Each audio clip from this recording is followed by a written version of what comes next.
everyone. Welcome back to Galactic Storyteller.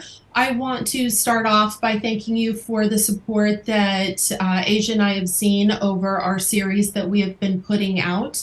I really appreciate you guys being respectful and kind in your comments. That's one of the two things that I ask. One, be respectful. And two, if you have a differing opinion, that is just fine. This is a learning channel.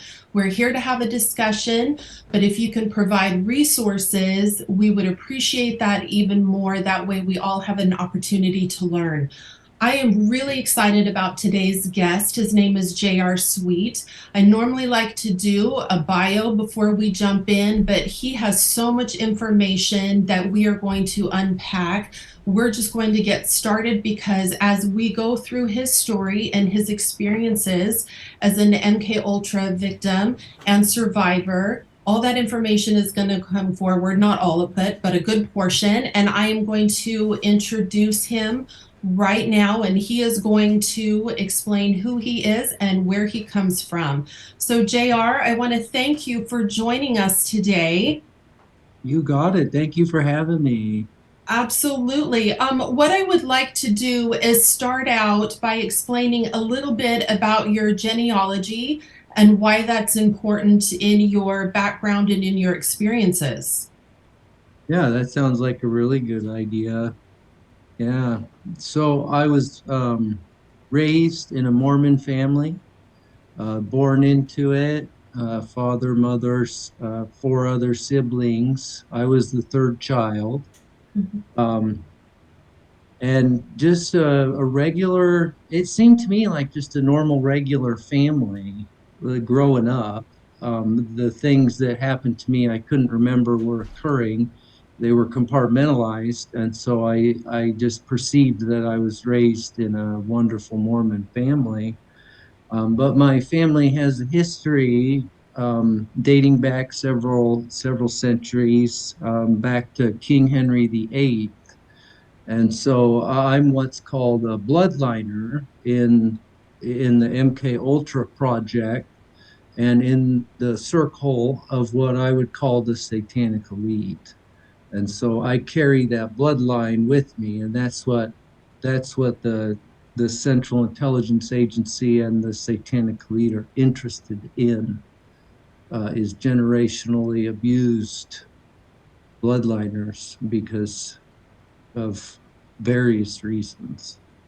And the audience that I have, if they've gone back and listened to some of the older interviews that I've done with other survivors, they should be fairly well versed with the idea that there is a particular appeal with the bloodlines because the programming that you received, you personally, it has carried through the bloodline via your parents and your grandparents, and so that makes programming you particularly, I wouldn't say easy, but more susceptible. Is that correct? Definitely more susceptible. Yeah, yeah, Okay. definitely. My father was abused and he was used in the project. He didn't reach the same, I don't want to say level because I don't feel like it's a good thing. It just, there's different tiers to it. And he wasn't as useful, we could say, as I was.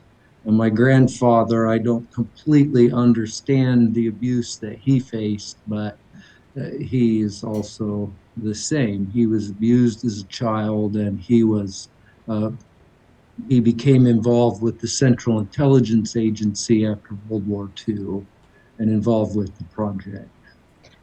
Is this grandfather that you're referring to Jim Reeves? Mark Dwayne Sweet, he played the Okay. role of Jim Reeves. He was involved in the country music industry. And so, yes, what you said in a sense is true in that he played that role of Okay. Jim Reeves. Jim Reeves was a character created for use by the Central Intelligence, a storyline, you could call it. So, Okay, yeah, so for those of us who are probably age 50 and older, you may remember Jim Reeves, the country singer. You can easily Google him. And so what you're saying is that the character of Jim Reeves was an alias but he had a different birth name, and this is your direct grandfather, correct? That is correct to my knowledge, yes. Okay. Okay. Yeah. Now, one of the reasons why I feel it's really important that you share your story is because I think a lot of people might have a misconception that abuse happens predominantly with young girls, and that's not true. It happens a lot with girls. Girls, in my mind, made up a majority of the Okay. project. It was more rare to have a male that was used in the project, though males were used, Mhm. um, such as we've talked about before, Leonardo DiCaprio. That's a male that is a bloodliner that is used by the agency in the project, and he's used for social engineering um, through Hollywood. Mhm. Now, you saying that might surprise some of the listeners, but in reality, Hollywood and our political structure is filled with MK victims, correct?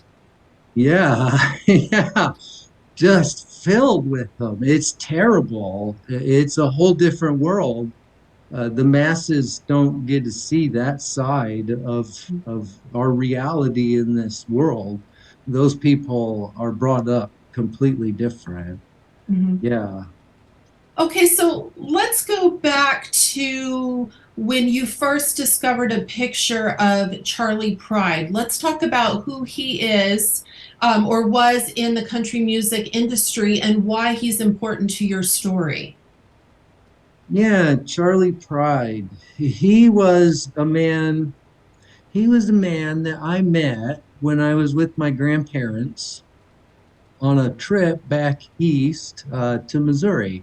I met him in Branson, Missouri.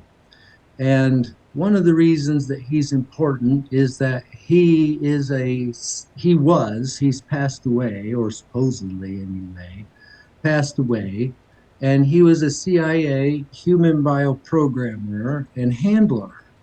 And the reason I say that is he did some of my human bioprogramming. In particular, though, he tested my voice because after Bird had purchased me in 1993, he wanted to know what I was useful for. And my grandfather, coming from the country music industry, really wanted me to be involved with the country music industry. He wanted me to follow, you could say, in his footsteps. And so I was put through some voice programming with Bird in Fort Worth, at Fort Worth, Texas. But before that, my voice was tested by Charlie Pride to see if it would be useful. Now, with that said, Charlie Pride is also something that helped me remember and begin to pull my past from my subconscious mind because I had this autographed picture from Charlie Pride. He, when I had gone to see him with my grandparents, I could remember that I'd gone to see Charlie Pride. Mhm. It was somewhat of a memorable experience. He's not that famous of a country musicianist, but he's somewhat famous, and one should remember such things. But I could never recall that he had signed anything for me, autographed anything for me. And in 2017, in the spring of 2017, I was going through a hard time in my life and I couldn't understand why. I had everything, it seemed like a beautiful wife, wonderful children. I owned property in Idaho and I was building a home there. I just graduated from college, but something always felt off in my mind and I couldn't understand why. And then one day, my wife and we were cleaning out our house, which I was finishing up for us there in Idaho, and organizing things. And we were kind of broke at that time because it costs a lot of money to build a house. Yep. And I says to my wife, I says, well, hey, maybe we could get that Charlie Pride picture out and, maybe it'd be worth something. Somebody signed it there at the concert. And my wife looked at me and she just kind of laughed and she was like, no, that wouldn't be worth anything. He's not that famous of a country musician. And I thought to myself, oh, well, that's too bad. And then somehow it came up that he had personally autographed it through my wife. And I said, no, babe, he didn't sign it. Some other guy or a couple guys signed it, but Charlie never signed it. He was backstage and he wasn't signing that day. Mhm. And my wife said, no, he did, Charlie. He signed it. And I said, no. I said, I'm going to go prove this. And so I went up into the attic and I took the time to dig out this Charlie Pride picture. And boy, was I shocked when I found it because he had signed it. And this really freaked me out because I could not remember him signing that. And to see his signature and understand there was no denying it. Like, my goodness, this man did sign it. How come I can't remember? And that was a real turning point for me because I realized at that moment that I had a memory problem. Something was wrong with my memory. How old were you when your grandparents took you to see him? Oh, I was 15 years old. So you should have remembered. I should have remembered. Okay. Yeah, it wasn't, I wasn't a small child. Yeah, I was 15-year-old Okay. teenager. So, yeah. So that kind of freaked me out. And after that, I started seeing therapists and working through some of these things and began to regain my memory, in essence. And it came back like, well, very wicked. It just hit me like a rock one day in therapy. And boy, was that a heavy weight. Can Yeah. I ask you what happened? Well, I saw my therapist and I described a situation to her that I had always remembered, Mhm. of being with my father in the living room of our home growing up. I don't know how old I was. And I was a teenager. I know that much. And I was on my knees and I couldn't breathe. And I was in so much pain. It was an indescribable pain. I'd always remembered that pain. I had always described it as a feeling of being submerged in liquid metal. It was just so heavy. It felt crushing. But it's difficult to describe because it was almost from the inside out. And I explained this to my therapist, and she didn't like to hear that. I'll say that. Yeah, my poor therapist, though. Um, Did she she have was any? I'm sorry to cut you off, but did she have any frame of reference for what you were talking about, or were you the first individual that no. was blown her paradigm? Yeah, she Okay. said that she had some other clients that were telling her some pretty weird things, and she was trying to understand. Right. But the things that I talked about with her, they actually started to scare her pretty bad. Mhm. And after about 2.5, 3 months, she told me, "You can't come back and talk to me about these things anymore. It's too scary." There were things that would happen, like I mentioned, the phone would ring. Mhm. The second I would show up, the phone would start ringing in these various formats, from one ring and hanging up, two rings hanging up, three rings hanging up. And then it would basically just start over. And people would show up around her home in this quiet little neighborhood. There'd be people walking by out front of the door or outside of her window, real slow on the sidewalk. And one day, these utility workers, I can't recall who they worked for, but they showed up and they ran around the side of her house and just started banging on stuff on the side of her house. And I looked at her and I said, what's going on back here? And she just said, I don't know. I don't know what's going on. And so those things really started to freak her out. So she didn't Right. really, yeah, she didn't want to talk to me for too long. So. Wow. So, what I would like to do is backtrack for just a moment. You mentioned Bird a couple of times. Will you educate the listeners on who you're talking about with Senator Byrd and why that's important to your story? Yeah, yeah, Senator Byrd, he was not a good man. My grandfather, it seems to me that they were friends, not simply associates. For example, I can remember when I was in Dallas, Texas, before Bert took us out to Fort Worth. He just hung out with my grandfather and my grandmother, and Bird's wife was there in our hotel, and they just hung out and talked for a couple of hours about various things that they had worked on for the government. Um, so Bird was involved with my grandfather and my grandmother. And I met Byrd, Senator Robert Byrd, when I was 6 years old, is the first time I can remember meeting Byrd down in Southern California. This was right after, not right after, shortly after I had been selected for the Central Intelligence Agency's trauma-based mind control program. I was selected by a man named Alex Houston. He came out to my grandparents' house, and me and my siblings, myself and my siblings, were put through what I would call a test of disassociation. And my younger brother and I both passed the test of disassociation with Can, Alex Houston.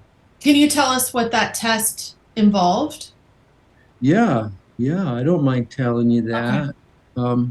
The first, Alex, well, he came out to my grandparents' house. We were actually staying with my grandparents for about a week, me and my siblings, because my parents had gone to California. They went to Southern California and they were going to Disneyland. And they were going to Disneyland so that they could be trained on how to raise their children in the project, whichever children would be selected by Mr. Houston, and how to go through the process of programming at the Disneyland mind control facilities. Disneyland is it's a theme park, sure, but things in the intelligence community and the satanic lead are hidden in plain sight. And Disneyland is a massive trauma based mind control programming center and human trafficking center. There's a lot going on there that people don't see, particularly underneath the park. And some of those rides are specifically designed for Monarch programming. Oftentimes, the rides would, quote, break down, and we would be taken off the ride and taken down into the tunnels under the park and put through programming sessions. And these ranged from making pornography Mhm. as children, child porn, to ritual sacrifice, to witnessing a child being murdered right in front of our eyes and being made to drink their blood, and even to cannibalism, where we were made to eat other individuals' flesh. There's a lot of things going on down there that people don't understand, and it's too bad. They wouldn't support it if they did. Yeah, you just said about 100 mind-blowing things. I'm I'm sure. sorry. No, Yeah, no, it it's the people need to understand that, and I'm aware of these things, and I think a lot of my viewers are, but I really want to go back and dissect a number of the things that you just talked about, if you're okay with that. But go on with yeah. Mr. Houston. Yeah, Mr. Houston. Yeah, so he selected us through a test where we were taken individually to a room in the home where Mr. Houston and my grandfather were. My grandfather would come get us and take us back there, and he had a shoebox.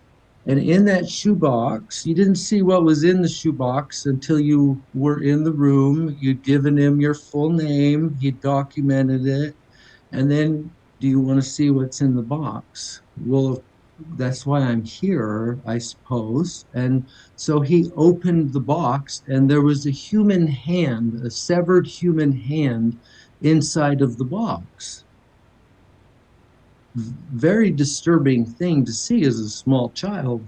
My older brother and sister, when they had been put through this test, they both just screamed. You could hear them scream down the hall, and they were brought back. And when I was took back there, I didn't scream. he opened the box and I looked at it, at this hand, and I simply disassociated. My grandfather, my father, my uncle, they had all worked very hard at um, creating the ability to disassociate. They knew the foundation was there because of my generationally ancestral background, because I was abused so much and put into states of trauma where I would disassociate. And so then I was taken back. My grandfather was pleased that I had passed, and my younger brother was taken back, and he didn't scream either. Mm. And so he and I were both selected by Alex Houston for the project. And then he left shortly after that. And my parents came home from their trip to Southern California and Disneyland. And then the next year would begin our annual programming at the Disneyland facility. I don't know how many times I've been to Disneyland. I've Mhm. remembered some of my past, some of what I lived through, but there is so much more I need to work through that I don't know when I will have worked through it all. I'm just going to keep working at it. And Yeah. So at what point did Senator Byrd purchase you? Because that's my understanding. Is that correct? He was your owner? that is correct. So when I was selected by Alex Houston, this is something I would like to clarify for people, Okay. is I was put in the project. And what that means is when I was taken to such facilities as the Disneyland facility, my programming was sponsored by the CIA. There's a lot of programming that goes on at the Disneyland facility for Hollywood, for the satanic elite, for the music industry. I can remember people that were sent there and they were being programmed to be actors, for example. And they would be made to play the role of the character on the ride. And so, Wendy, for example, on Peter Pan, Okay. I can remember people playing those roles of those characters on the ride, and people would ride the ride and think, "Oh, wow, that's such good Yeah. animatronics, right?" Well, it's a real person, and not always. I'm not saying always, Right. but Right. that is where programming takes place for the acting industry. And they would be made to do this for hours and hours and hours. When I was taken down under the tunnels for programming at the Disneyland facility, it was quick. It was like, okay, we got 10 minutes to get you down to or 10 to 15 minutes to get you down, get you, take you through this programming session, make you be in this kiddie porn, and then send you back up and get you back on the ride because the ride's supposed to just be broke down. And in a way, I felt grateful in this sick state of mind, you might say, that I was not being programmed to be an actor Mhm. because it didn't look very fun. I can remember people just messing their pants and things like that because they were there for hours and they had to play that role. So, So they could do the programming in 10 minutes, including shoot child porn?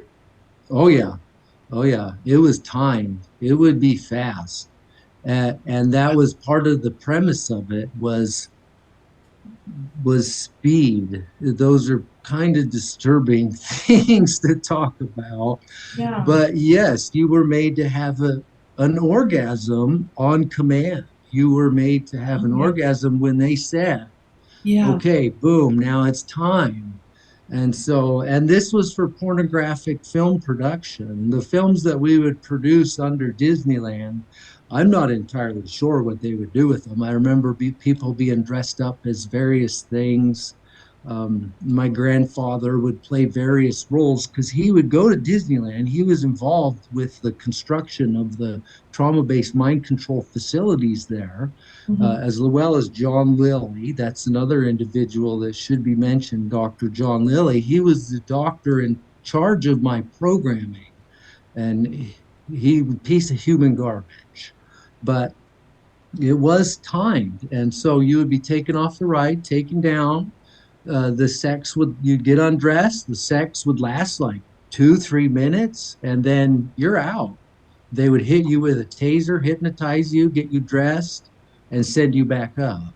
Yes, it had to be fast because they didn't want anyone to understand Mhm. that anything was going on.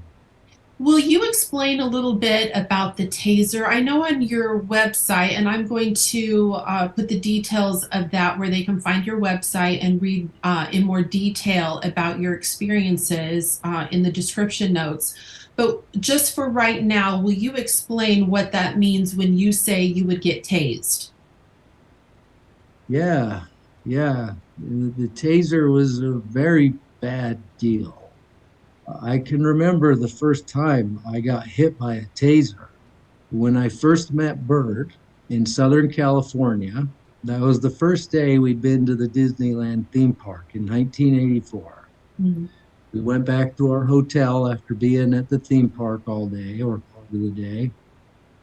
And I met my father, me, and my younger brother all met with my grandfather and Bird out in front of the hotel in the parking lot. My grandfather and Bird showed up. My older brother and sister, they were swimming in the pool. Me and my younger brother, we were told to come with our dad. We were younger. They acted like they didn't want to leave us in the pool while they went and Yeah. we did this thing. And so I was taken out front. I remember talking to Bird, talking to my grandpa. Grandpa was smoking a cigarette. My father was very bothered by that. They made me smoke cigarettes from a very young age. And so the taser, Bird gave my father a taser that afternoon. And he said, "You're to use this on your boys." And the reason for that is because it compartmentalizes your memory. Mhm. They use a lot of different faucets to compartmentalize your memory. They'll use trauma. The trauma that you're made to endure is so horrid and so awful that that alone is enough to cause you to disassociate Mhm. and move away mentally and spiritually from the situation. And then they will hypnotize you using religious and family binds, etc., in order for your mind to remember to forget. And then they will hit you with a taser. Mhm. And the taser, when I was 6 years old there in 84, and Bird gave my father the taser, I was told that I had to select a spot on my body where this taser would be used for the duration of my life because a taser leaves a scar. Mhm. It scars you. And it's interesting to me because even Bird would forget which side he was supposed to tase me on. But I chose my thigh. And so that night, after Bird left, we were hit with that taser. And my God, the betrayal, the pain, I didn't know what was coming. I was a little kid. And all I knew is that it was the white lightning that was going to erase my memories so that I couldn't remember the horrid things that happened to me. Because all that day at Disneyland, we'd been put through programming. I'd witnessed a little girl, for example, being murdered under the park by my grandfather, and we were made to drink that little girl's blood. That's something that the satanic elite are really into is the consumption of human blood. Mhm. And I was also put through programming on a ride called Journey into Inner Space. This ride was designed by John Lilly, and it was designed to be a mind bender, and that was the introduction, you could call it, to me being indoctrinated into the project. And so the taser, every time you'd be put through a programming session, you'd get hit by that taser. And what I was describing to my therapist, as we were talking about earlier, was being molested by my father, made to suck on his Johnson, and then being hit with a taser. afterward. And that is such a painful thing. And when you're hit with that taser, your memory is compartmentalized. It's boom, Does it boom. jungle your thoughts or does it Oh yeah. push them back? Both, Both. both. Okay. It jumbles your thoughts and it, I can't say slowly. It's not instantaneous. Your memory's gone. It's boom. You're in so much pain. Your mind is now frazzled, and that memory gets pushed back, and then it's gone to the conscious mind.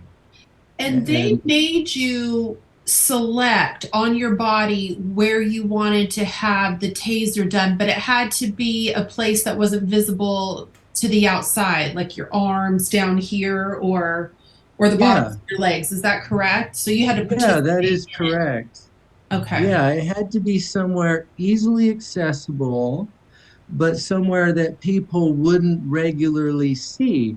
And then on top of that, my mother was told, I don't know that my mother knows everything. She was abused as a child and she is who she is at this point. I think she's pretty messed up psychologically, but the storyline was that's a birthmark. That's just a birthmark. And that's what I was told as a child. Mhm. But it's not a birthmark. I have seizures to this day, which stem from that location on my leg where I was hit an untold number of times with a taser. And like I said, Bird and some other people, they wouldn't remember or they wouldn't understand. Maybe someone told them hit him on the thigh and they forgot and they'd hit me on the left leg. And so I get seizures from that side once in a while, not nearly as frequent as the right side. So, Yeah. do you have any idea how much Senator Byrd paid for you? And was this money given to your parents, or what's the exchange? That is an excellent question. The money is funneled through government contracts. Okay. So it's important to watch the contracts because my family, in particular, when I was sold, Bird paid, I would say about 250,000 for me. Oh, wow. Yeah. And I had to pay that back through my service, through my serve us, you might say. And that money was paid through a government contract to my father, who owned a computer business, ABI Computers, out of Nampa, Idaho. Okay. And it was through the local school district. The school district is a government entity, Hmm. and that was government funds. And that those funds for computer and networking upgrades were awarded to my father, and it was extremely lucrative. He didn't have to work real hard, we could say, for that money, but he still had to do something in order to show that that money was under contract and needed to be distributed to him. Does that make sense? It does. It does. So, Yeah. can you explain what you were just talking about with the 250,000 that was paid for you? How then would you work to pay off your debt, so to speak? Various ways. One was to be used in pornography. Okay. I was used a lot in kiddie porn from as far back as I can remember. My grandfather would make us film kiddie porn. He would film it. At that time, through much of my childhood, my parents had, through my grandparents helped my father open a video store, a video rental store. Out front, in the front of the store, you could find box office hits, huge Disney selection, and out the back door of this video store would go child pornography. Wow.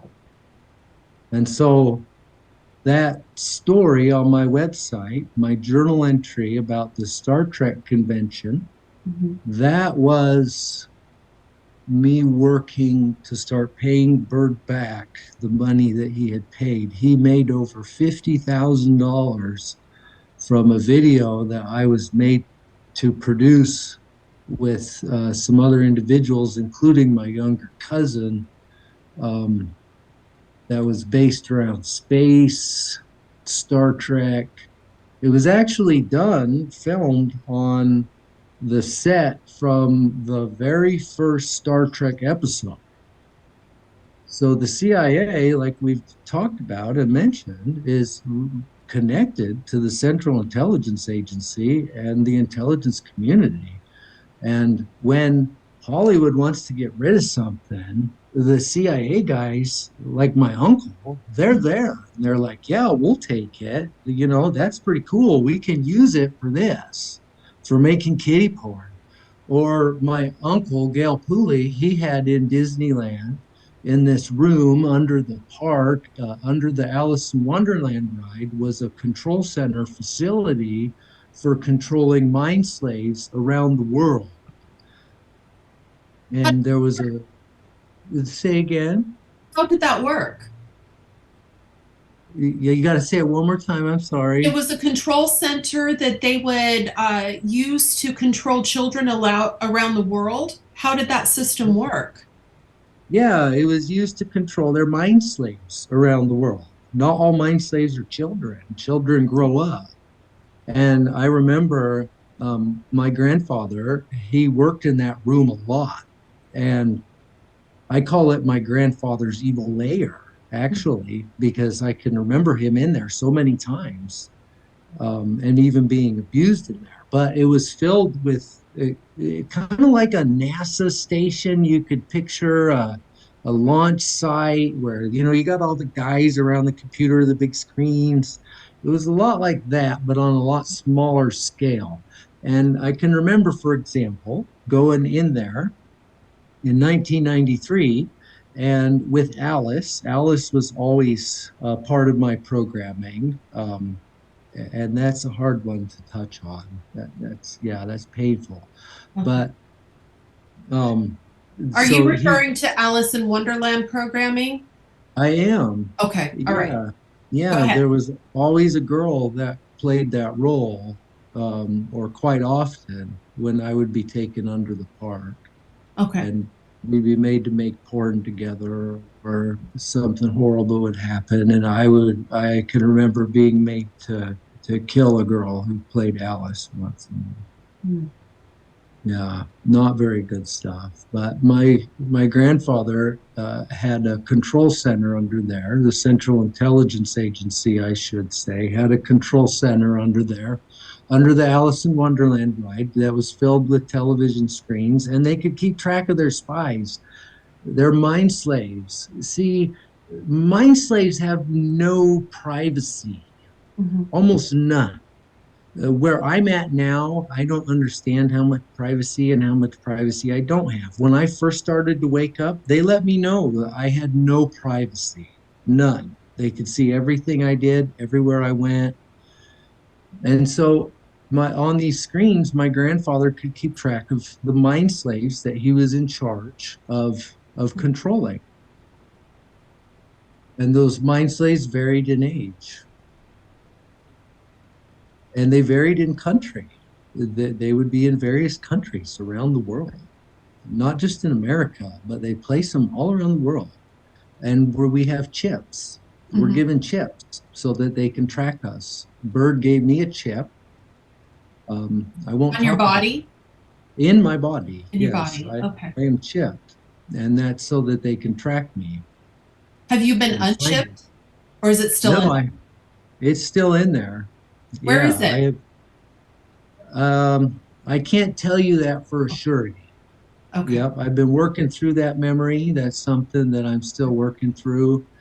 And so you will find, I apologize, but when Okay. there's something that I'm still Yeah. working through, Yeah. I just don't share a whole lot about that That's because I need to perfectly fine. fully understand. Yeah. That's Yeah. perfectly fine. So we're chipped though, and they watch everything we do. And I can remember very distinctly on one of the screens watching a young man who was in Europe somewhere, and he was chopping firewood. And my grandpa, he really liked this particular mind slave.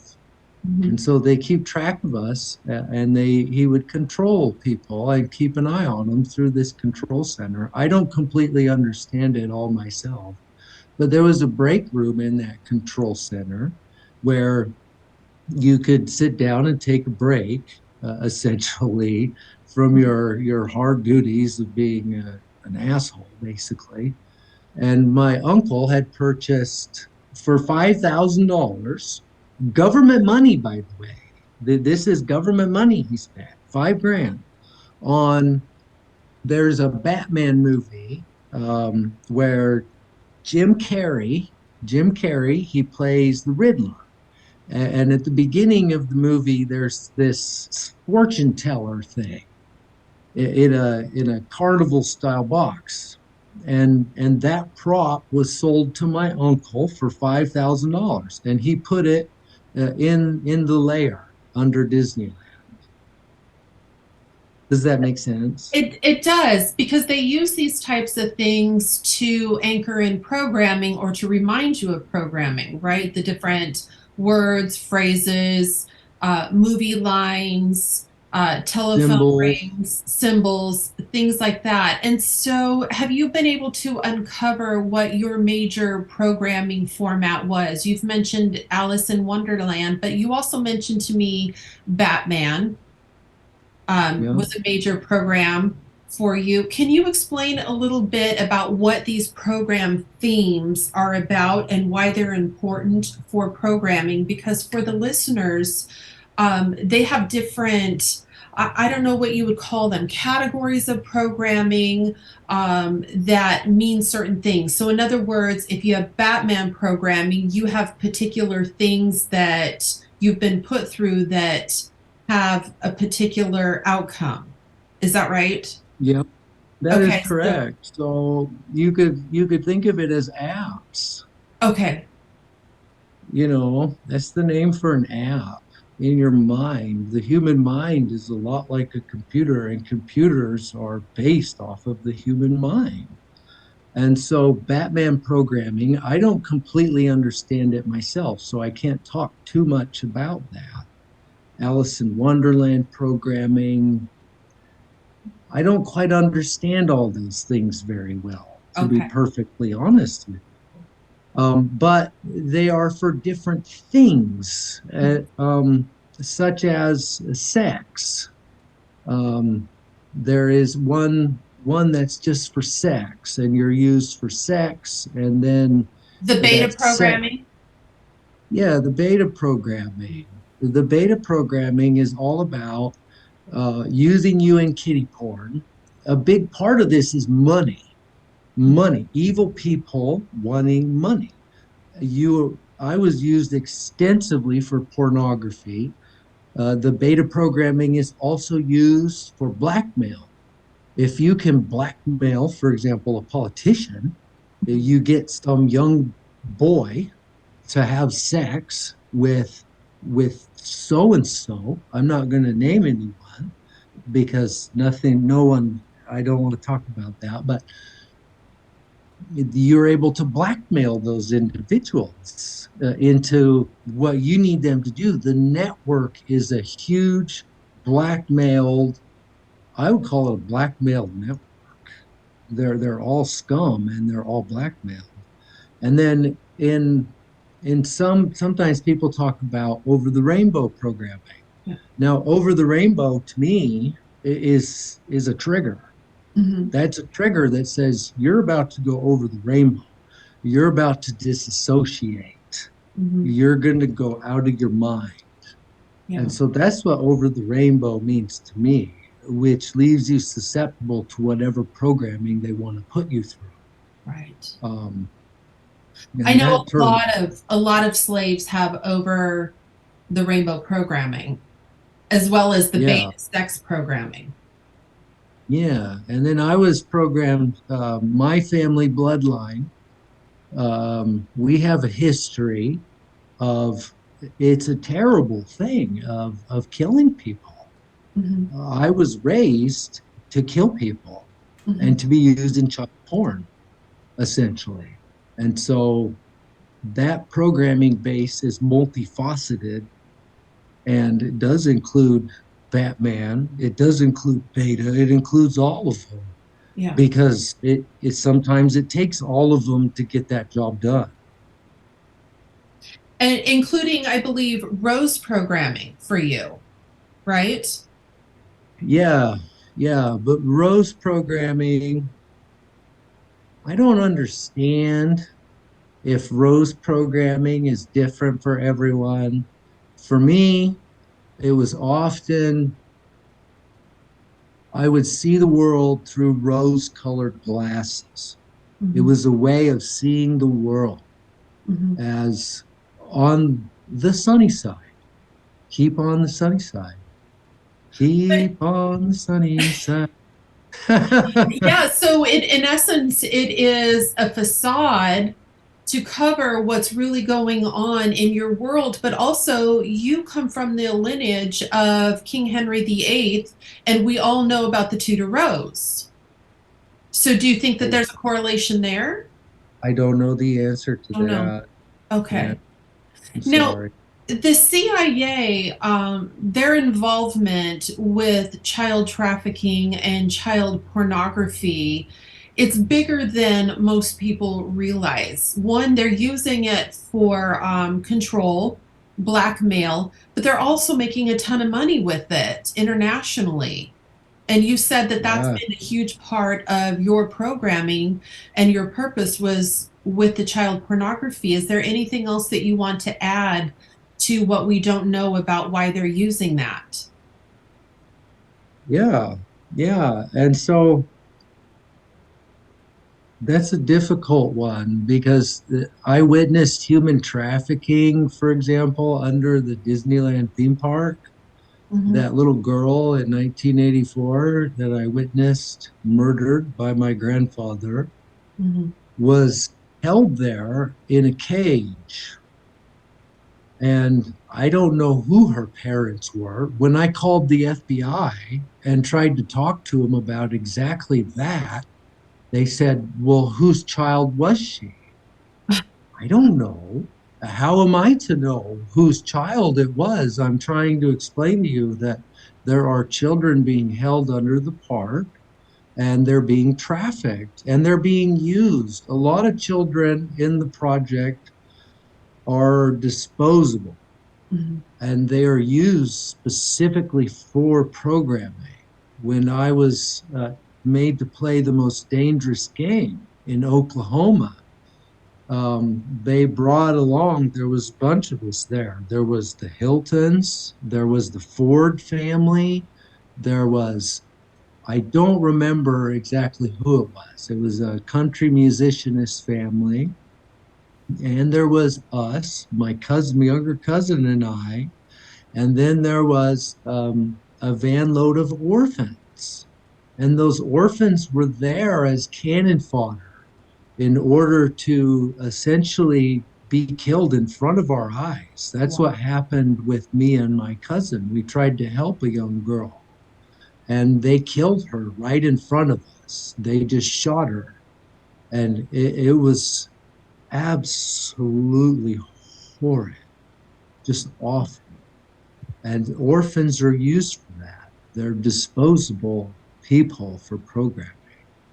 You know, we have in the United States upwards of 800,000 children that go missing every year. You don't hear about the majority of these kids. You might hear about one or two, but they're disappearing at huge rates. And I would imagine that a good number of them are being used for these rituals and these programs.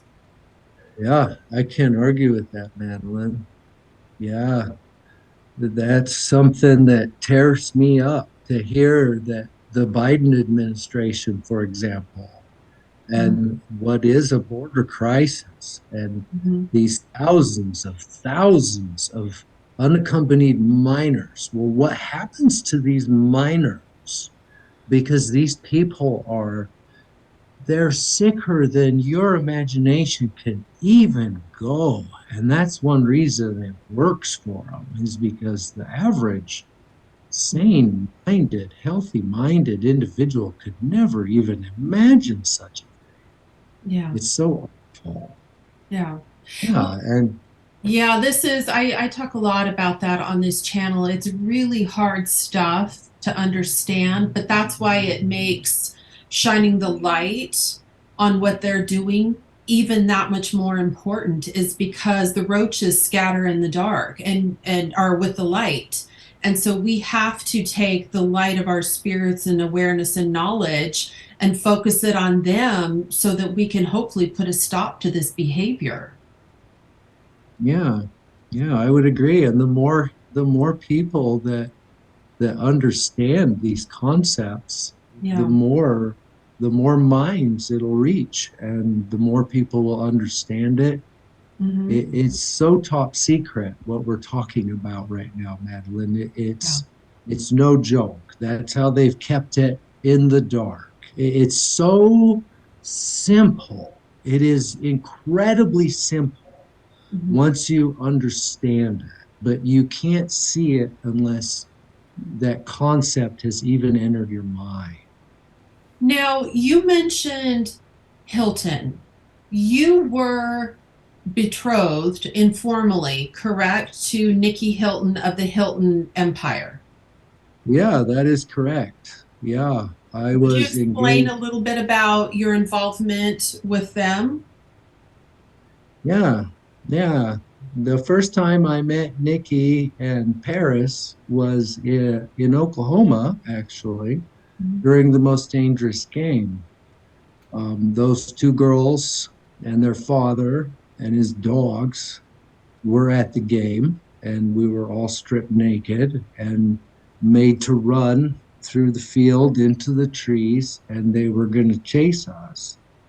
Well, Nikki had injured her leg. Her and Paris went ahead of us, my cousin and I, out across the grass field. And Nikki sprained her ankle. Mhm. And by the time my cousin and I had got to him, we were running for our lives. We were disassociated. We were naked. We were told to run, and we were running.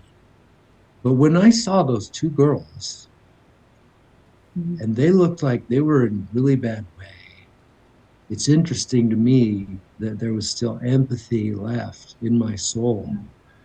And I stopped and I started to move over to help Nikki and Paris because I was worried about Mhm. it, because I knew that I'd seen these folks kill people, Mhm. and I didn't know what would happen to these young girls. And I started to go and try to help them. And my grandfather actually started shooting at me. He was back at the trucks and he started shooting over our head. And my cousin was coming up behind me. He was younger and smaller than me, and he was running like a bat out of hell. He just screamed, "Run, run, run!" And at that moment, with bullets going by, my cousin screaming, the trauma, I just started running. And I didn't see him again during the game. This was a My grand, game, the most dangerous game. the most dangerous game. Will you explain a little bit about what that is? Because I believe I understand it to be a hunting game where some live and others don't. But will you explain what the premise of that game is for the audience? I would say the premise of the most dangerous game is to let you know, as a slave, that there is nowhere to run and nowhere to hide. And you cannot trust anyone. Anyone. My grandfather and his friend were the ones that hunted my cousin and I. Nikki and Paris were hunted by their own father and his two dogs. Mm. They're awful people. And we were hunted. I Mhm. don't know how long my cousin and I made it out there in the woods before they finally caught up to us and found us. We were more, I would say, towards the end of the game when they finally found us. We were hiding in a pool of water. We made some reeds so we could breathe, and we'd hidden under the water. We'd found a young orphan girl when we were out there in the woods, and she was just terrified. And we found her out there, and we said, "Come with us. Let's all just keep going. We've got to hide. We've got to hide." And we hid in a pool of water. And I can remember the helicopters. I'm harassed quite a bit. When they want to let me know they're pissed at me, the helicopters come out. Yeah. When I go visit my daughter, for example, they let me know, we know you're here. And the helicopters come out. And people say to me, why do they use helicopters to harass you? It's because of that subconscious driver of having been made to play the most dangerous game and hunted with helicopters in the sky. You can't hide. And so we were discovered in the pool of water. And when they found us, we could tell they had found us because they were yelling at us. And we came out of the water. And my grandfather was in the helicopter above us. Mhm. He'd caught a ride there was military personnel there. So these things are funded by the government, and security is provided by the government. And my grandfather caught a ride in one of these helicopters, and he was above us, and his friend was on the ground, and he had his dog, and he said to my grandfather over the radio, they have a girl with them. And my grandfather screamed into the radio, shoot that fucking bitch. Oh, wow. And it was horrid. And he shot her right there in front of us, right Wow. there in front of my cousin and I. That poor little girl. I don't know what they did with her body, but they dragged us out of the water. They dragged us out into a field. My grandfather landed, and they proceeded to rape us. And they raped us with the dog, and they raped us with their own bodies. And it was a nightmare. And then they threw us in the back of the truck and they drove us back to the house. Mhm. This was all done on a huge estate there in Oklahoma, out in the middle of nowhere, a fenced off estate. Did you ever see that movie, The Hunting Games? What I was that? I Uh, know you're very careful about the kind of information that you take in and that you're around, but Hollywood put out, I don't know if it was just one movie or a series called The Hunting Games or The Hunger Games. I think I just saw a part of one of them. And this is what they were doing. They showed this as part of Hollywood that they would send individuals out and hunt them. Only I think they gave a softball version of what really is happening. yeah, yeah, they do that.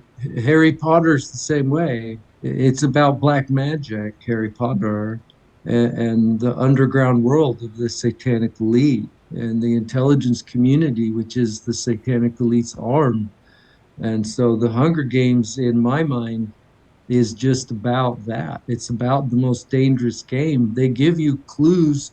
They mock us. They mock the people's intelligence about these matters all the time through music, through movies, through various forms. And people say, wow, that's so horrible.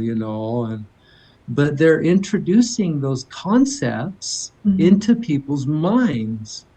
Yeah. And I'm afraid of what the world will be like in 50 years after these concepts have been introduced and then presented in the real world and then turned into something that's good. Because in Satanism, up is down.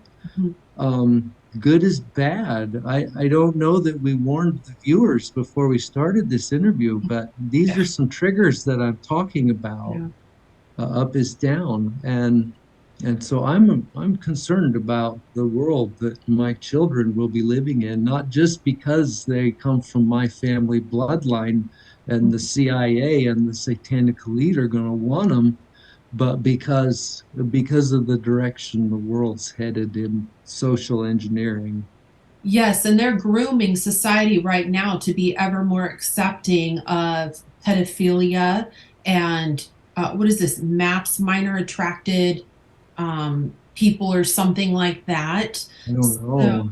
yeah, that's instead of being called a pedophile, the now socially acceptable word is you're a MAP or a minor attracted person, which is really just a softball term for pedophile. You're But yeah, people you're a have an aversion to scumbag. that word, right? Yeah, you're a scumbag. But that's what they're doing is they're grooming our society to be ever more accepting of debauchery in all of its forms. Yeah, yeah. Wow, that's unbelievable. So let's talk a little bit, if you don't mind, about bishop storehouses. We have not introduced really any sort of Mormon factor into your story, but the reality for you is that they're not removed from your abuse. No, no, Okay, not at all. The okay. Mormon church, the Mormon church is controlled. It's Hmm. controlled by a satanic cabal, a satanic network. I don't know if the church started out good and Hmm. then it became infiltrated, or if the church has always been created for nefarious persons. I don't know the answer to that. Okay. What I do know is that the church is currently controlled by a satanic cabal, a satanic network.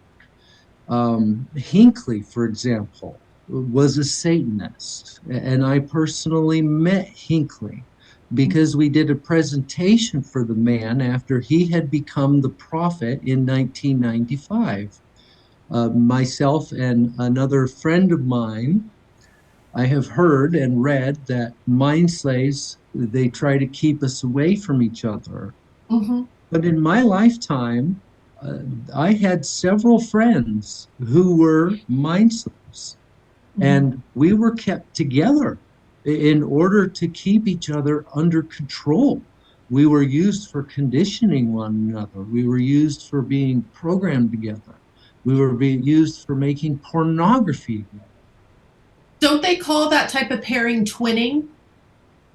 I don't know the answer to that. Yeah, I believe that that type of programming is called twinning, where you develop almost a telepathic connection with each other and you're meant to keep one another in check. Oh, yeah. Yeah. What you just said is very true. I had another friend when I worked in Ketchum for a company, a rotten company.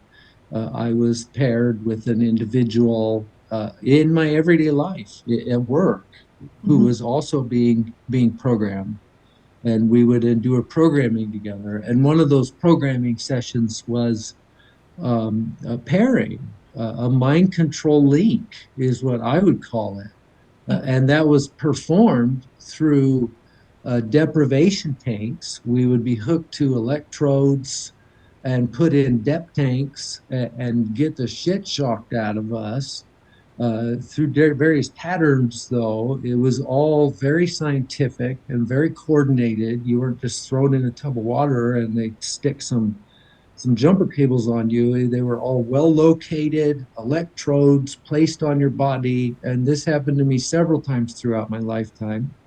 And I can remember being paired with members of my family as well as friends of mine at work.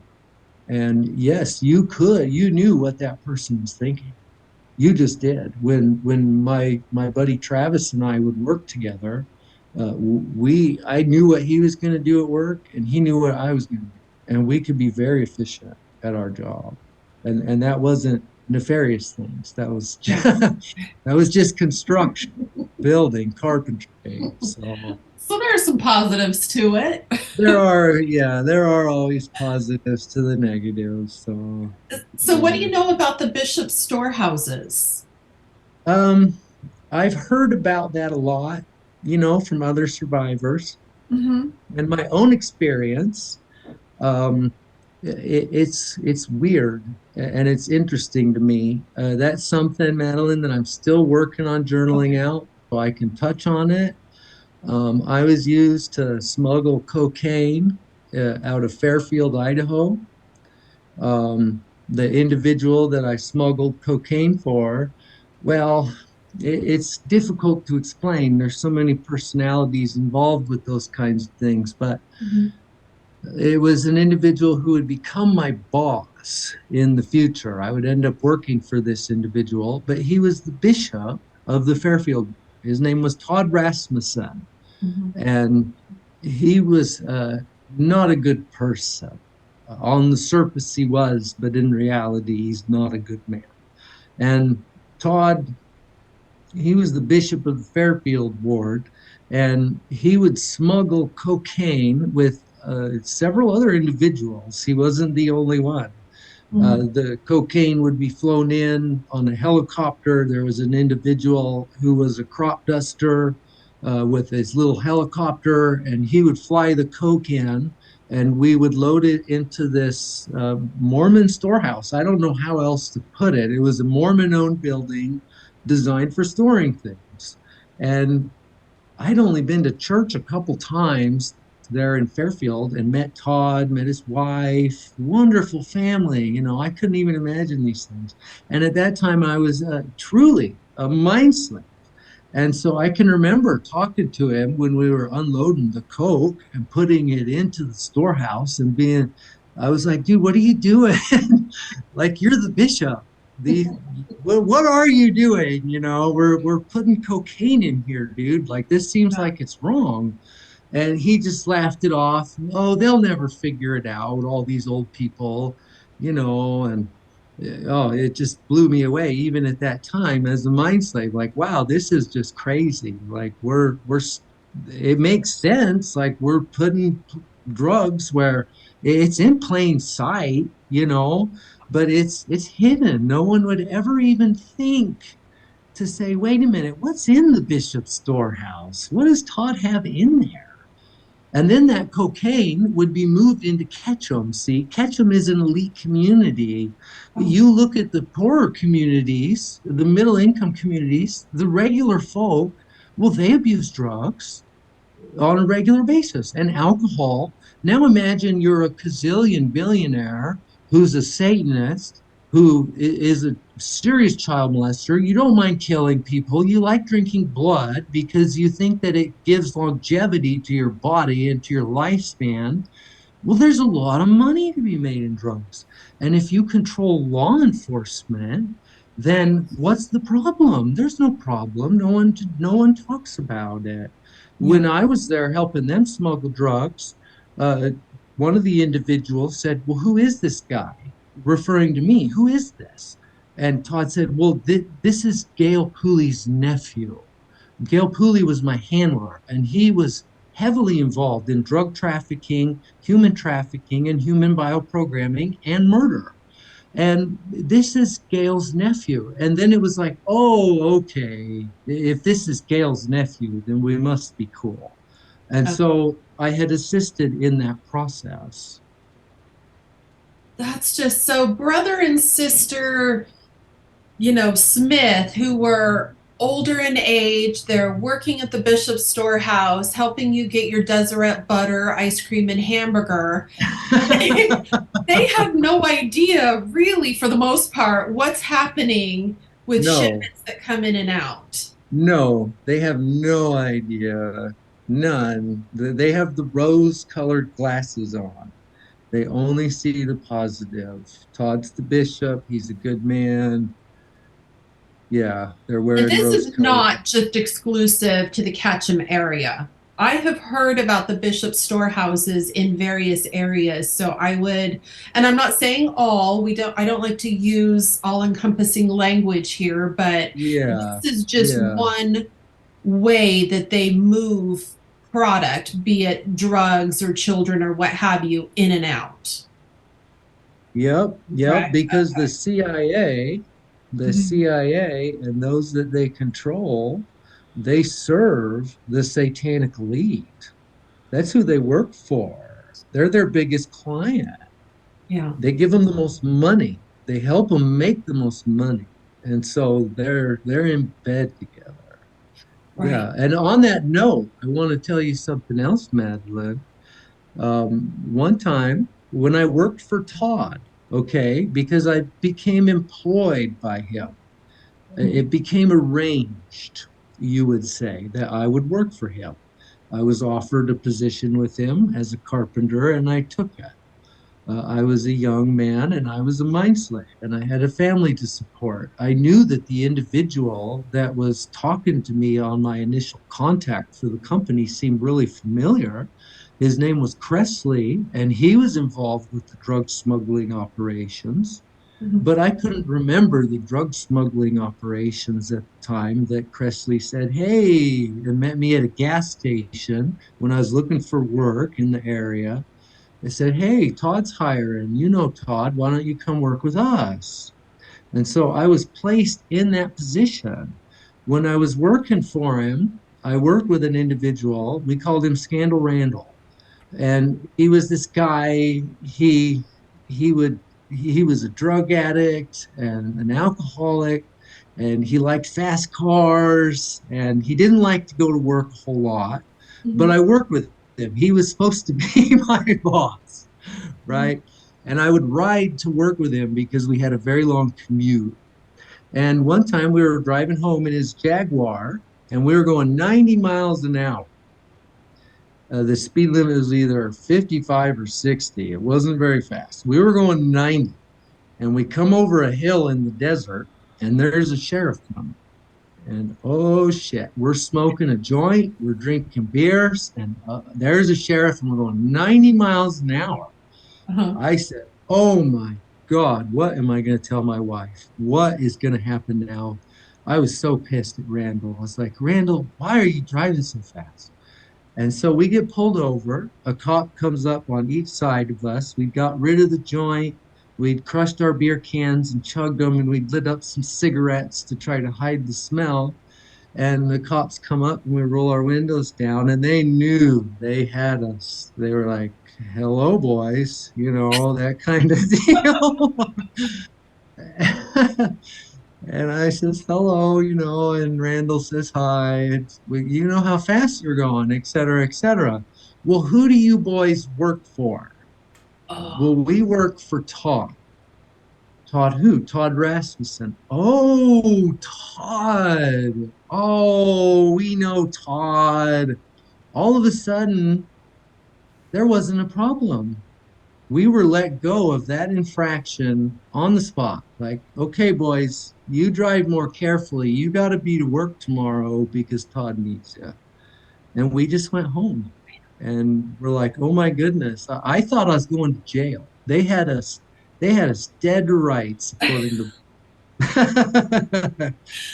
so I that's the kind of influence that they Yeah. have, though, Madeline, is Yeah. they control that network, and people are bought in. They're bought in through blackmail, and they're brought in through dark money.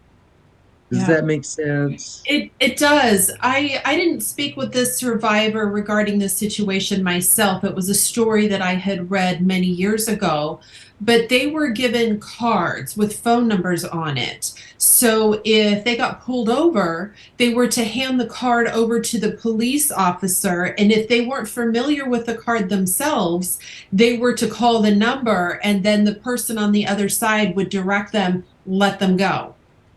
No questions Interesting. asked. But if they knew what the card was, then they understood the errand or the importance of this person or the control of this person, and they were still to let them go. So whether they That were makes, indirectly or directly complicit, the results were the same. These individuals were let go and sent on their way. yeah, that No makes a lot of questions sense. asked. Were you able to finish your thoughts on Gordon B. Hinckley? Yeah, we got a little sidetracked, didn't we? So It's Gordon, perfect. It's perfect. Whatever you want to share is great, but I just want to make sure you have an opportunity to say what you'd like to say regarding the president. yeah, Gordon. I met him in '95, Hmm. and it was spring break. It was spring break of 1995. Hmm. Gordon B. Hinckley had just been selected as the new president of the Church of Jesus Christ of Latter-day Saints, or Satanists, you might say. And he wanted to know what was being done with the children from the satanic families, from the abusive satanic families. He wanted to know because the church is actively involved in covering up a lot of crime, a lot of pedophilia, a lot of abuse, a lot of murder. The church is involved in covering that stuff up. I witnessed murders in church buildings. I Hmm. was abused by my family who were protected by the church. That's one reason they loved the church is because it protected them. Hmm. And my uncle, being in the position in the Central Intelligence Agency that he is, when it came time to do a presentation for Hinckley, I was an obvious choice because he was my handler. He knew how to handle me. He had another young man who was a friend of mine who he knew how to handle. His name was Christopher Knutson. And that poor kid was so messed up. His older brother was so messed up. The CIA had fed his older brother so many drugs, but that's a whole different story. And so we were both selected to be involved with this presentation for Hinckley. Hinckley wanted to know what was going on because it's the need to know basis only. Not everyone in the church knows what is going on. They may know that something is going on, but they don't know what. And Hmm. so Hinckley wanted to know what. So that year for spring break, my uncle had called the house, my parents' home, and he had told me that I needed to go to Haley, Idaho, because Hinckley was coming to speak at the war. This was something that I wasn't to tell anyone. I wasn't to share this with a bunch of people. They didn't want a bunch of people showing up. It was just supposed to be a quiet little outing for Mr. Hinckley. Hmm. So, but I was supposed to bring Chris with me, and we were supposed to come together. And so I called Chris. We arranged to head up there. At first, he was like, "Hey, I don't know. It's spring break. Do I really care? Like, we're young men. Like, we gotta go do something fun." Right? Yeah, but Who wants to we see the went. prophet? Yeah, who cares? Yeah, it was incredible though, because I was expecting to meet this man, to see him speak in this church in Haley, and just be awed, like, wow, a man of God, this is incredible. But that wasn't the case. We stayed the night at my aunt and uncle's, and we were abused terribly that night. My grandfather came up from the Boise Valley specifically for the purpose of abusing us. And he was to get us ready to meet Gordon B. Hinckley. Uh, and and he did what he was supposed to do. But there was another individual there. I know him by the name of Kyle, and he was a friend of my uncle Gail. And this man was also CIA, and he was a human bioprogrammer. He was over my uncle in some way in the human programming world. I don't quite understand. And both my uncle and Kyle were above my grandfather. It's all very confusing how all that works. Hmm. And so my grandpa, if Kyle hadn't been there, I don't know, he might have killed one of us. He was so brutal. He had to cattle prod, and it was bad. It was bad. And so the next day, I couldn't remember what had happened to me the night before. I woke up and I just felt terrible when I woke up. What happened to me? And it was later. I'd slept in, and I got out of bed and my uncle met me out in the hall. I was sleeping in the basement in my aunt's sewing room, craft room. Lots of Mormons do crafts and stuff. And my aunt had a craft room. And I came out of there and I just felt terrible. And my uncle, he comes out of the bathroom and he's pulling his pants up because he just got done using the restroom. And he says, "We're leaving. We're all going to church. You guys, you and Chris need to not be late. You need to get ready and you need to come down to church." But he says, "But this is the deal." He says, "You're not to stay for the whole church meeting. You're right after sacrament. I want you and Chris to come back to the house. We got something going on." And my uncle would talk to me as though I could remember sometimes. And I was confused. I was like, "Oh, okay, like we're to come back." And he showed me a handshake. He said, "We'll be in my office," which was also in the basement. It was across the hall from where I slept and where we were tortured in his office that night. And he said, "You're to come down to the office. We'll be in there. And I want you to know this handshake." And he showed me a handshake. And he says, "Here, this is the handshake." And he does it. And he says, "Okay, now let's do it again." And he tried to do it again with me, and I couldn't remember. I felt so frazzled. And I was like, "Okay." And he was just like, "You got it. You got it, Johnny. We'll be fine." And off he goes. And he was such a neglectful, in retrospect, programmer. It's like, dude, no, I didn't get it. Like, I didn't understand the handshake. But he left. We got ready, and Chris and I went to church. And we went in and we sat in the back, and church started. Well, Hinckley showed up. They started church and they were like, "Hinckley's going to show up at some point. And when he does, everything will stop and we want you to just be quiet and respectful, reverent, you might say, in the Mormon church. And he's just going to be brought in through the side door." And so the meeting started and people started talking. We did a song and a prayer and all that. Well, Hinckley showed up and he came in through the side door. And as a young Mormon who was in my base personality, I watched the prophet come in through the side door and he was surrounded by what looked like bodyguards. And I was like, "What? Who is this guy? Like, this is supposed to be a man of God. And he's afraid of someone killing him?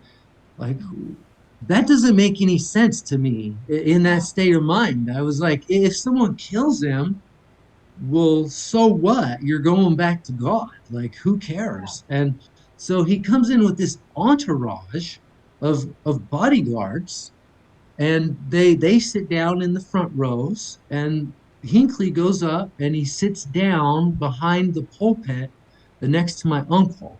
My uncle was the bishop, and so he was sitting up there behind the pulpit. And so Hinckley sits next to my uncle and they started talking. You could see them talking up there, and the meeting started to continue. And they were just talking it up, and they looked like they were talking about something. I was like, "My God, what are they talking about?" And then it was Hinckley's turn to stand up and give his talk. And so he stands up to give his talk. Well, my uncle, when Hinckley stood up, he winked. And I was at the back of the church, but he winked right at me. And I sat there and I was like, "Oh, this is this is really weird. Like, why did he just wink at me? Why did he wink at me?" And in my subconscious mind, I knew that something was going on, but my conscious mind couldn't understand it. And so Hinckley gets up and he gives his talk. Well, his talk, it was just a mundane talk. It was just the generic Mormon talk that I'd Right. heard probably 1,000 times in my lifetime. And I was like, "What was that? Why, what was that?" I thought this guy was supposed to like really touch me and make an impact in my life. But what he just said, it just sounds like everything else everyone else has ever said in church, all mixed into one big giant speech bag. you know. I Like that did. term, speech bag. I A like speech that. bag. Like, what is that? And then he sits down again when he's done and he talks to my uncle some more. Well, then he had to leave. He left in the middle of the meeting and he came in the middle of the meeting. And so he gets up to leave and we all had to be quiet and be reverent. And he left with his entourage of bodyguards. And in my mind, I was like, okay, well, that Mhm. was it. Like I just saw Hinckley. Like that was it. Not much. Yeah. And so after sacrament, Chris and I says, Chris, we got to go back to my uncle's house. He wants us to come back. But I felt really weird about it and nervous. And I couldn't understand why, but I felt really insecure about it. And so I went and I found one of my cousins, my cousin Lacey. And I was like, Lacey, she was with a group of friends, all these young girls, and my buddy Chris, he's sitting there oogling them and all this. We were young men, and I'm like, dude, this is my cousin, like, and her friends. Just let me talk to her. And so I'm talking to my cousin, and I said, Lacey, are you coming back to the house? Because Chris and I are supposed to go back to the house. And she said, no.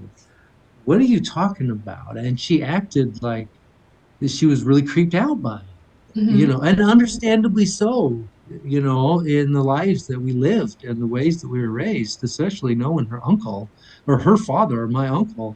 And so Chris and I was like, well, we're supposed to go back. As a mind slave, you do what you're told. Did you And go? so I got in the car with Chris and we drove back to the house and we went down into the basement and I'd forgot the handshake. So I knocked on the door to his office and Oh, goodness. Look what's happening here. We have a little bit of a technical issue. We're going to give it just a moment. Sometimes they mess with technology if they don't want the information coming forward. And are you there? I'm here again. I Yeah. find the timing very interesting. Yeah, it usually is. Yeah. Yeah. So the hand comes out of the Mhm. door and I reached out to shake it, but I couldn't remember the handshake. And I shook the hand and I tried to remember. Yeah. And I was like, shit. The door slammed closed. The hand went back in, the door closed, and I heard this muffled talking. And it sounded like someone was concerned, I would say. Mhm. And I was like, oh no. When you're in the project, you never know how long you're going to live. I didn't know if I would live or if I would die. If you screw up, they might just kill your ass. And so it went quiet again. The door opened, and Chris was like, get out of my way, dude. Because my uncle had shown Chris the handshake as well. And Mhm. Chris could remember it. But Chris, he was such an interesting fellow. When we came into the house, he was starving because we were supposed to be fasting. Not eating is a part of human bioprogramming, trauma-based mind control. You're not supposed to eat. They keep you in a state of hunger, survival state. And so fasting was a big part of our lives growing up. We were supposed to be fasting that morning. But when we came in the house, Chris grabbed this giant loaf of bread and he's down there eating this giant loaf of bread and he's shaking this dude's hand, and he gets it perfect. And the door opens and we go inside. And the room was full of suits, just full of them. And I recognized them as the bodyguards that had been with Hinckley because I'd seen them come into the church. And Mhm. I was comfortable with them as far as that goes. I was around a lot of military and intelligence community and church people growing up. And so it was very familiar. I didn't know what was about to happen. Was And was Gordon there? well, yeah. So Gordon was there. He was sitting at my uncle's desk, but he was turned backward in the chair. Okay. You could just see the back of the chair. And this short little bastard, he was sitting in the chair and he wasn't facing us. And so we go in, and my uncle says, Johnny, Chris, come in, come in.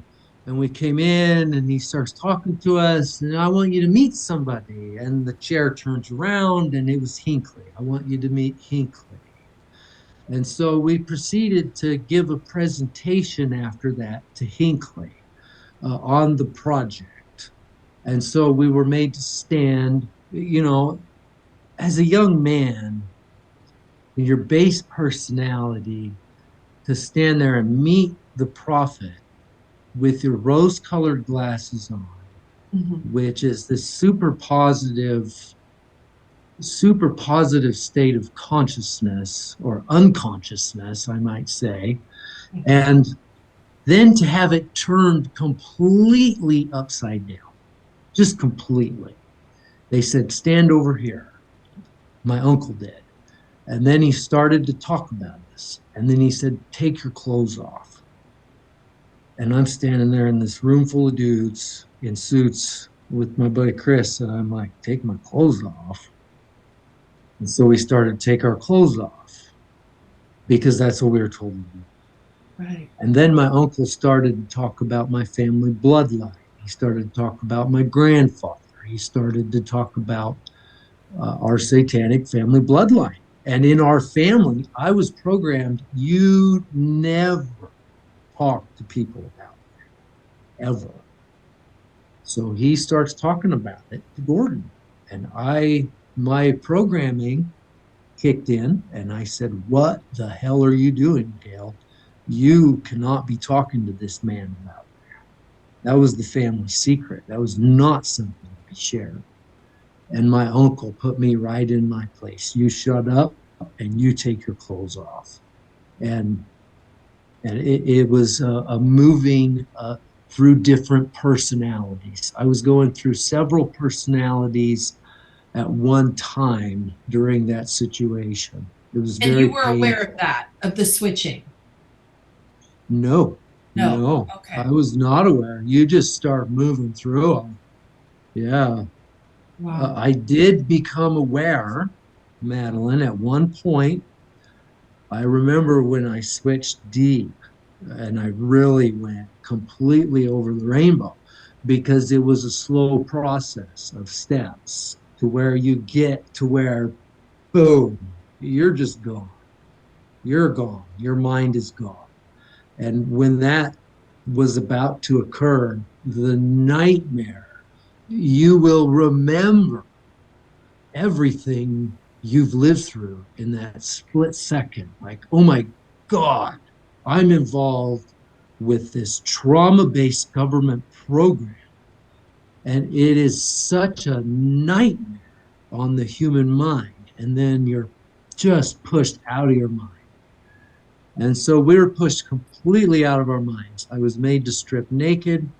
We performed several different aspects of the project and the program and its purposes, including sex and homosexuality. A lot of people in the world of the elite and politicians are homosexual weirdos. They just are. They like to have sex with little kids. They like to have sex with young men. They're not as attracted to women. It is what it is. And I I heard through one of the individuals that I've worked with, that is also a survivor, and maybe you can, maybe this corroborates what you're saying, or you can expound upon that, that Gordon B. Hinckley actually hates women, and that he was deeply homosexual and had homosexual relationships. That was his preference. His marriage to Marjorie was just a facade. Is that what you're saying, is that he was um, homosexual? what I will say is that he did not mind what Mhm. he witnessed. Okay. He did not bat an eye. He Okay. acted like he was way cool with what he was seeing. We Okay. were made to have sex right there in front of him, and he didn't even bat an eye. I can't remember at this time ever having any kind of a sexual relationship with the man. Okay. Uh, but there's a lot of things I haven't remembered, but that's just where I'm at. I don't remember that at this time. I was to be placed in Salt Lake City, directly under Gordon B. Hinckley as an intern in 1997. I was supposed to be directly under Hinckley. That's a whole different story. Mhm. This was the first time that I met Hinckley in my uncle's basement. And we also performed for him assassinations. I was made to get on my knees completely naked, and Chris held a knife to my neck. He damn near killed me. Chris was somewhat of a psychopath, which is understandable. Yeah. He was a multiple and a psychopath. I don't know how many people he had killed in his lifetime. And I thought I was going to die at that time At that because day. Wow. Chris started to push the blade into my neck, and I could feel blood running down my neck. And I was like, oh shit, Gail's not paying attention. Chris is about to kill me. I was in a complete state of trauma, but I didn't know what to do. And so I just started to turn my head so that they could see that I was about to die. And when they looked, when they got done talking about whatever it was they were talking about together, they looked over at us, and my uncle said, "Chris, don't kill Johnny. What are you doing? You're gonna kill him. Like, take the knife away, you know. We're not here to kill him. The point's been made." And so he didn't kill me, which I'm grateful for, of course. But it And was then we just were treated made, nonchalantly. oh, extremely. These things are treated like nothing. If he had accidentally killed me, it would have been like, well, now we got to get rid of a body. And I have to explain to his parents and his siblings and his friends that's what happened to him. Yeah. And they have answers for those things. Lots of people disappear and they're given false storylines. And so we gave a presentation on torture during that time. We gave a presentation on not talking. We were made to hold knives to our genitalia and say we would never talk, or we would do this. We would cut our own genitalia off. We were also made to perform remote viewing.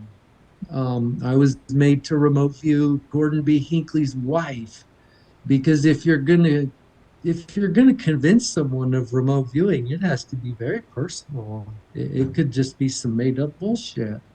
And so I viewed his wife. She was in a church and she was wearing this very specific sash that Gordon had given to her, and she would wear it every time that he was out of town. It was a gift that he'd given to her. And when I told him what she was wearing, when I first told him where she was, he said, "Well, no shit. Of course she's at church. She's the prophet's wife. Where is she supposed Right. to be on Sunday?" And then when I told him what she was wearing, then he understood that I was viewing his wife. And then after that, they left, and it was just like, bye. And I can remember standing there naked and just like, bye, see you later, in a disassociated personality. Wow. And they left, and then we were put through hypnosis, and we were hit with a taser, and we were sent back to church after that. And we weren't allowed to remember those events. You were told to remember to forget. Yep, remember to forget. So, how many personalities do you think you've had to deal with? Do you have any idea how many have resided inside of you over the years? No idea? No, I Wow. have no idea. There's times, when I'm like, okay, I think I'm finally feeling better. Hmm. I feel like I'm working these things out, and then something will happen. They'll trigger me. When I travel, they tend to follow me around. I went to Maine.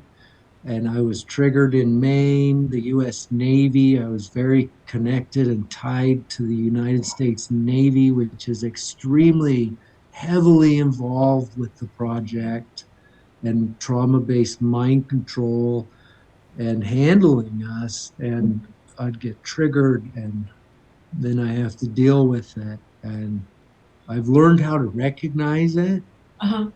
which I feel is extremely important for the healing process. I would say it's one of the keys is to be able to say, okay, something's wrong. I don't understand it, but something. And something my grandfather taught me when I was younger is it's wise to go to bed. Mhm. If you get triggered, go to bed, sleep it off, you'll feel better in the morning. Now, that doesn't always work. I've been stuck for days in a bad personality trying to understand and work through it. Mhm. But it sometimes you wake up and you're just like, it's gone. Yeah. Thank God. Can Yeah. you feel yourself slipping into another personality, or you just all of a sudden have missing time? Because I've worked with individuals over the years that have experienced both. Just all of a sudden they've realized that they've got, whether it's 2 hours or 2 weeks of missing time, and they have no idea what happened there. So then we have to work to try to recover that. But how does that work for you? I don't lose weeks Mhm. anymore. I might lose a short period of time, a couple hours, Mhm. and then come to realize, wait a minute, you've been dissociated. You have to come back to center and been able to work through that. It can be fast. It can be, I don't know what just happened, but something's wrong. And it can be slow. It can be over an hour, 2 hours, you're slipping away. And then I've slipped away and been like, okay, whoa, wait a minute, I've got to come back. And then you're able to come back and work through that. And so I don't lose hours or weeks anymore or days. I used to lose days when I was an operational CIA mind slave. I would miss days and days. Yeah. They would take me overseas. I would be made to be involved in an assassination operation. And they'd always have an excuse. Where's Johnny been? Oh, well, he's been with Chris. They went out camping, and Chris would be programmed. His conscious mind wouldn't understand, and he would just be programmed that we'd been camping together, and he would follow up the story. And that those are the kinds of things that our family would be given when we would be gone for days, or our friends. So So over the years, you've become more aware of when you feel like you're slipping into another altar, and so you are developing more conscious control over being able to pull yourself back. Would that be correct? that is correct. Okay. Sometimes it's more difficult than other times. Yeah. Yeah, and sometimes I'll slip away and understand that something's wrong, but it'll take me a while to work through it. Yeah. What have you done to help yourself heal? Is the goal for you to reintegrate all the personalities, or what is your perspective in terms of how you've handled your healing? Because I know it's an ongoing work for you as it is for everyone, but how are you going Yeah. about your healing process? Yeah, that's a really good question. It started with acceptance, I would say. Uh, like I talked about Charlie Pride earlier, I understood that something was wrong. Mhm. Something was wrong, and I couldn't remember my past. My wife would even tell me this. Like, she'd ask me questions about my past and various experiences, and I wouldn't be able to tell her. Mhm. And it confused her. Like, how can you not remember these things? And so it's been a real process, working through those things. Yeah, I'm sorry, Madeline. This is all very heavy. I lost myself there. That's okay. We were talking about your healing journey and what you've done to help Yeah, bring healing into your life. yeah. And so through acceptance and an understanding that I'm a multiple Mhm. and that I can't remember my past, all of it anyway, and that I'm dealing with a lot of trauma because in my first meeting with my therapist, she said, "You are suffering from PTSD." And I was like, wow, like, what? What are you talking about? What do you mean? You know, because I had perceived even myself for years that I had had the most wonderful childhood. I didn't have any enemies.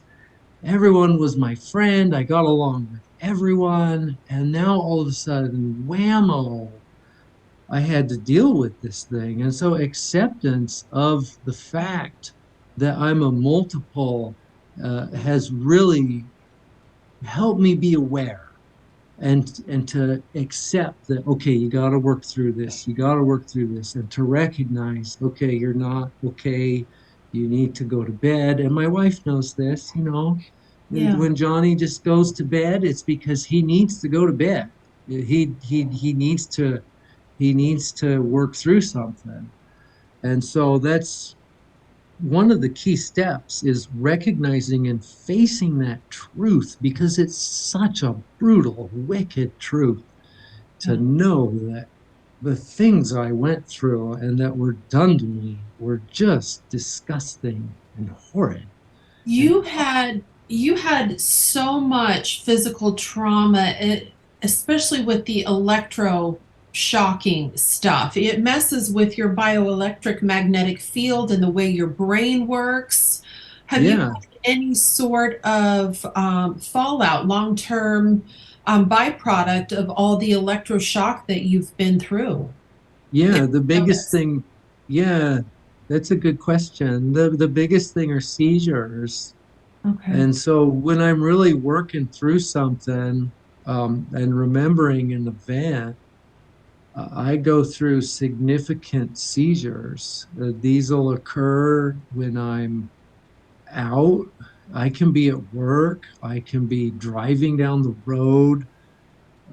That's when it's the worst. Is when I'm driving or I'm at work or I'm just in daily life and the seizures come at me because I'm facing something that's just it's new. You know, when you remember something, when it's been compartmentalized like that, when you remember it, your conscious mind, your body remembers it Yes. too. And Yes. so I have to go through, I don't know how many thousands of times of being hit with a taser and being put through trauma. And so those seizures, a lot of times they come from my right leg, my right thigh, where I was hit continually with a taser, or my left leg, because people, like I said, would be confused and they wouldn't understand, no, it's the side. And so I go through seizures. Um, And so I would imagine if I'm understanding what you're saying correctly, and just to make sure we're clarifying this for the audience, that when you are remembering and dealing with these things, your body memory, the memory of your physical cells, they're releasing that reaction that you had to the taser. So it's like you're getting tased all over again through the oh, yeah. because Oh, the yeah. body is going through the memory process the same way as your mind is. And so they are synonymous because they've been paired, the Yep. memory with the seizure. Yeah, the last time we talked, I talked about the time that I was struck in the face by that individual, the luggage handler at the Boise airport. When we went to get rid of him, he opened the door to his trailer when me and another mind slave, David, knocked on the door dressed as Mormon missionaries. Mm. He opened the door and he recognized me instantly because I'd gotten him fired because he had burned me with a cigarette in the Boise airport when I was being transported to Kobe, Japan. We flew into Osaka and then we drove into Kobe to kill Masaru Takumi. And he had burned me in the Boise airport and tortured me with a cigarette butt. And that had gotten him fired. And that also got him killed because you do not scar a chosen one Mm. or your life is void. That's a rule in the project. An individual named Doc Watson started to scar me. He's a country musicianist that my grandfather knew. And when I was a small boy, Doc, he was hanging out with my grandpa and they were abusing me. And Doc started to burn me with a cigarette butt, and my grandpa had to stop him. No, you can't do that. You can't do that. He's chosen. If you do that, you're dead. Like, you just don't do it. And a lot of folks in the community, they know that. They know that there are disposables and there are those that you do not scar. There's some you can kill, you can scar, you can do whatever you want to. And then the chosen, no, you don't scar them because those scars lead to a history and they're traceable. So, in essence, your bloodline is what puts you in the way of this sick satanic elite, and at the same time, it was saving you from from a worse fate. Yeah, That's yeah. twisted. That's the upside, that's the up is down world. Yeah. Wow. Is there anything else that you would like to let the people know about your story and you? Well, I could probably talk for hours about these things. These things tend to plague my mind. Will you come back and do another interview with me? I don't want to put you on the spot, so you don't have to answer now, but I'd love to have you back. I would, yeah. Okay. Yeah, I think we have more stuff we should talk about, Okay. Madeline. I know that the Yeah. audience would love to hear from you because it is helping a lot of people. I get comments and emails of individuals who have been survivors of some sort and they're not ready to come out yet because it's a process, as you well know. And so I am hoping that the audience will be very compassionate and understand that the healing journey doesn't happen overnight. You're doing this step No, by no. step. Yes, that's something. Thank you for bringing that up because something that's really important to healing is time. Mhm. There's a reason Kathy O'Brien and Mark Phillips named their book PTSD Time to Heal Mhm. because you need time. You Yeah. need a lot of time. And so that's something I've had to learn, and I've become much more patient over the last 5 years since I've started to remember these things Mm. because I've got nothing but time. Yeah. And so, Well, I have to thank you. When I got off the call that we had for our pre-interview, I told my husband, he is so lovely. I know the people are just going to love and support you because you've got such a good spirit about you and you're so brave. You're so brave for coming out and sharing your story. So I thank you from the bottom of my heart for doing this interview with me. thank you, Madeline. Yeah, yeah. I wouldn't raise my voice on these matters if I wasn't raised in the situation that I was raised in. Mhm.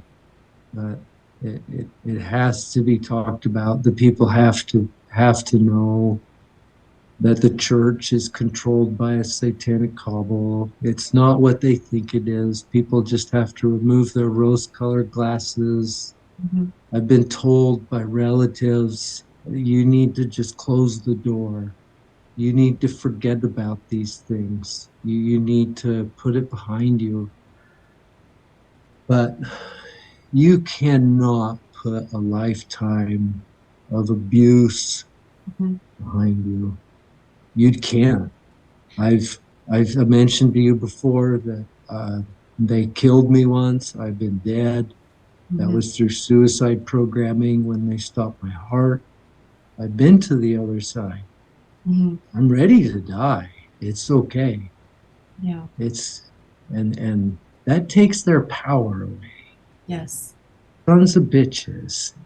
They they're not scary. They're weak. And if we can all come together as a people and face the truth for what it is, Mhm. then we can break their network. Mhm. Because our silence is their consent.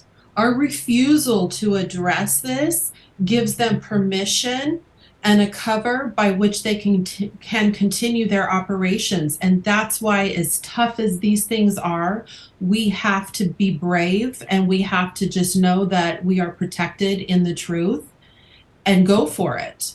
Yeah, Otherwise, they continue. because yeah, and God will keep you alive. We Yeah, all have the time, and if you're still needed, yeah, you'll be protected. you could call it something like that, Madeline. Yeah. Okay. Well, I'm going to check in on you in just a moment, but thank you so much again for joining us. I'm going to ask that you guys in your comments be polite and provide resources, especially if you have opposing opinions or if you have comments.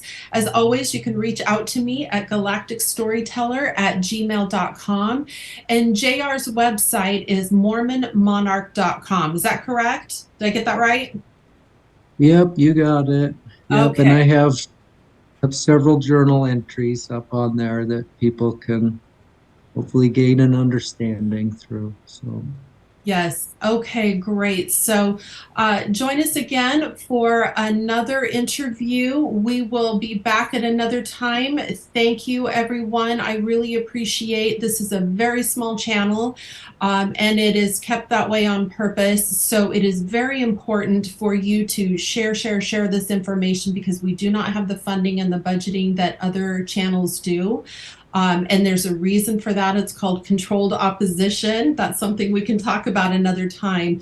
So it is important for you guys, if you find value here, to share it with your friends, family, neighbors, other individuals looking to have further education. I appreciate that. You guys stay safe and take care.